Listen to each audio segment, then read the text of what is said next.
Hello and welcome to Straight Talk. I'm Ayşe Süberkaş. U.S. Secretary of State Antony Blinken has met his Turkish counterpart Hakan Fidan in Ankara on the last leg of his regional tour. The two diplomats covered Israel's ongoing attack on Gaza and efforts to protect civilians while preventing the conflict from spreading. Regional leaders are pushing the U.S. to facilitate a ceasefire in Gaza, but the U.S. has dismissed the idea, saying it will only give time for Hamas to regroup. As the conflict crossed the one-month mark, the death toll in Gaza passed 10,000, with more than 40% of those killed being children. More than 20,000 have been injured in Israeli airstrikes that have hit hospitals, refugee camps, and UN-run schools. Meanwhile, Israel's ground offensive is moving deeper, with its army saying Gaza City has been completely encircled. Blinken, who also visited Israel, the occupied West Bank, Jordan, and Iraq this week, is working to contain the conflict from spreading. Israel has been trading regular fire with Hezbollah in southern Lebanon for weeks, raising fears of another front opening up. And to further discuss Antony Blinken's visits to the Middle East and Turkey, joining me now from Exeter in the United Kingdom is Jamie Shia. He's a former NATO official, and from Istanbul, Helin Sarıertem. She's an associate professor at Medeniyet University. A warm welcome to you both, and thanks for joining me on Straight Talk. So, Helin, U.S. Secretary of State Blinken, on the last leg of his Middle East tour, met his Turkish counterpart Hakan Fidan in Ankara on Monday. How did it go? Well, it was a kind of obligatory visit in my point, which was quite late. This was the third tour of Antony Blinken to the Middle East, especially to Palestine. But at the same time, unfortunately, he didn't maybe want or think about coming to Turkey to talk about the issue, to talk about this regional and also global crisis. For that reason, it's a significant visit, but in my point of view, it is a late visit. So, Jamie, what do you think? The meeting comes on top of the current tensions between the two NATO allies. I mean, how would you define the current status of relations? How strained are they? Well, I certainly think they're better than they used to be. For example, I think the United States Secretary Blinken is pleased that President Erdogan has now put the membership in NATO of Sweden to the Turkish Grand Assembly. We're not quite there yet, but at least for the United States, having Sweden in NATO is an important objective. On the Middle East, of course, it's going to be difficult. President Erdogan has for long been a champion of the Palestinians. He's used some pretty strong rhetoric. And for Antony Blinken, of course, the Middle East is not something that you could solve overnight. This crisis is going to go on for a long time. But what at least you see Blinken doing is trying to work not just with Turkey, but with the Arab countries to form some kind of diplomatic coalition that can obviously bring about some kind of humanitarian pause, help the humanitarian situation in Gaza, keep Iran out of the conflict, not have an escalation. That's all important. And in the long run, save those Abraham Accords. Turkey, of course, is not part of the Abraham Accords. It's a member of NATO.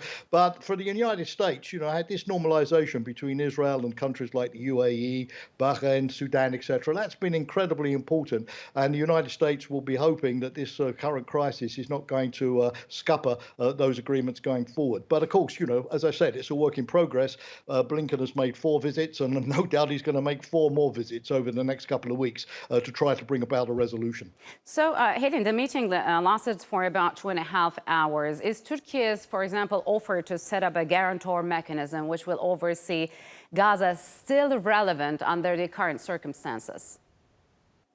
Well, this was the offer of Turkey from the very beginning. But at the same time, if we think that it's possible to talk about any guarantorship role, I think we first of all sit at the table and make a kind of agreement, or at least make the two sides come together at the table. But at the moment, we are a bit away from that outcome. For that reason, it will take time to bring the two sides, Israel and Palestinian sides, to the table to negotiate for a ceasefire. Although, like United States, many other countries are also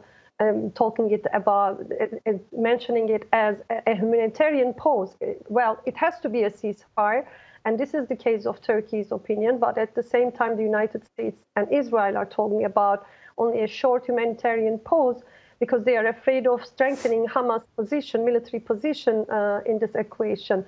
For that reason, I know that I believe that guarantorship offer of Turkey is quite significant, but at the same time, Unfortunately, first of all, it will take time to bring the two sides to the table. So meanwhile, we cross a series of grim milestones this week in Gaza. I just want to go over some of those numbers. So after a month of Israeli airstrikes, more than 10,000 Palestinians have been killed, with 4,000 of them being children, and a startling number of journalists have also been killed, 37, with the majority being Palestinians. The conflict has displaced 1.5 million Palestinians who fled south and are currently taking refuge in UN facilities. Israeli airstrikes have targeted schools, hospitals and mosques in Gaza, where hundreds have been killed. So Israel's long-awaited ground invasion has also started, with the military saying Gaza has been effectively cut into. So, Jamie, the scale of death and destruction in just 1 month is something we haven't seen in the region for decades. So what could we see over the next month, and could it be more deadly? Well, certainly, yes, this is a terrible toll of civilian casualties.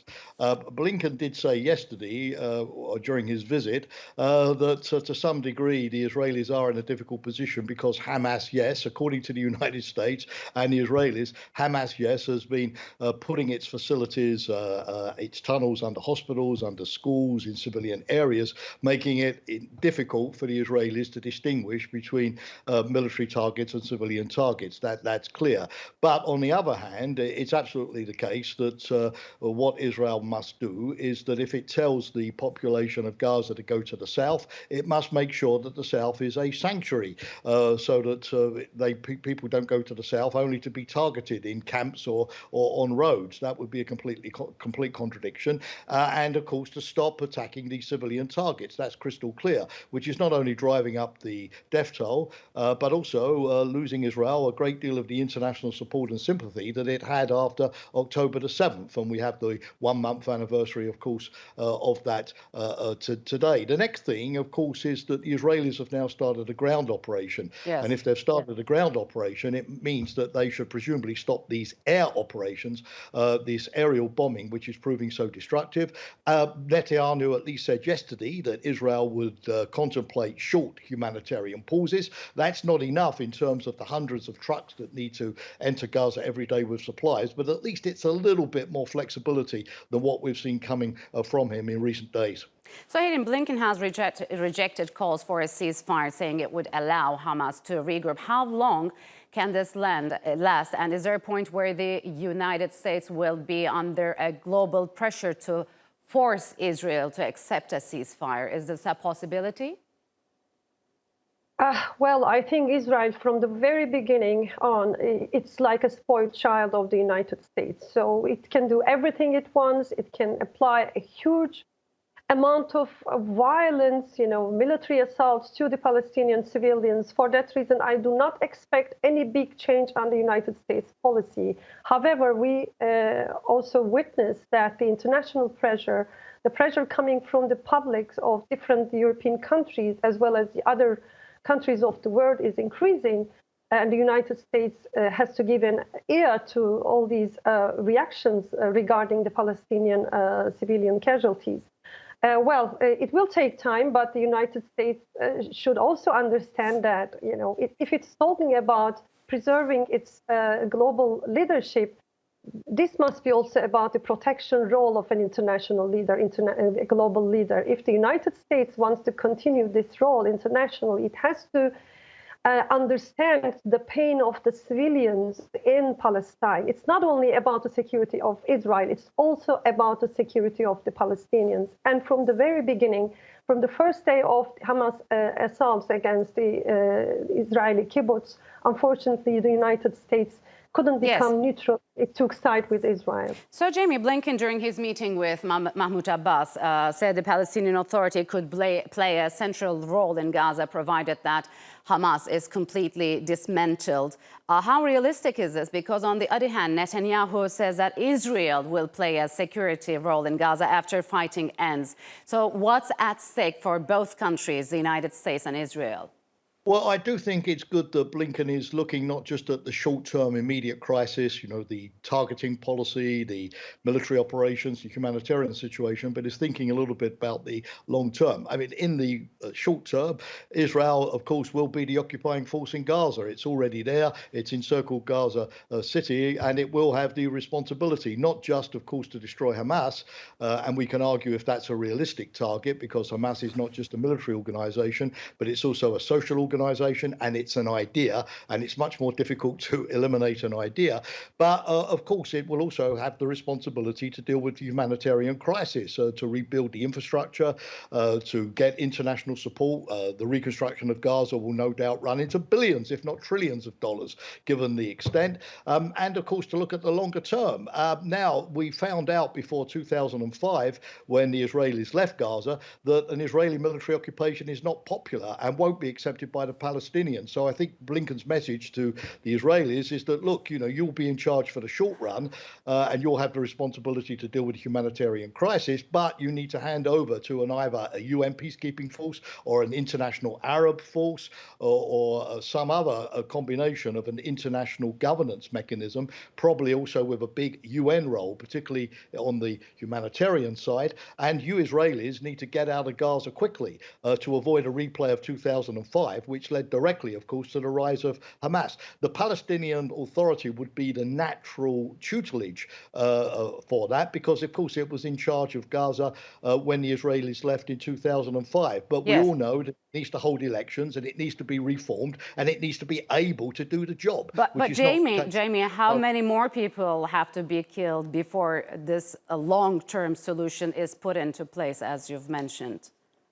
Well, the argument, of course, is that we have to stop that sort of killing as soon as we possibly can, particularly of innocent civilians. The irony is that many Palestinians in Gaza did not support Hamas. In fact, Hamas had declining support, according to public opinion polls, before it launched its operation a month ago. The problem, of course, is the Israelis, having started the operation and having paid this high price already, will want to finish it. The worst thing would be to destroy Gaza, to lose their support, only to see Hamas back in charge. But so the key thing for the Israelis is to complete this military operation as soon as possible, so that we can get on to these more long-term solutions. Sure. So, but currently, Helen, Israel says it has encircled Gaza city and cut the enclave in half. I mean, what does Israel want to achieve here? I mean, will it be a reoccupation of Gaza or something more?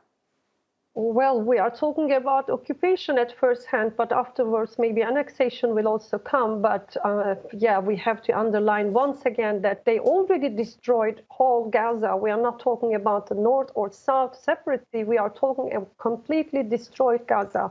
And the main target of Israel is just dehumanize all these territories and push all the people living there outside of Gaza and somehow just hold the control of the territory.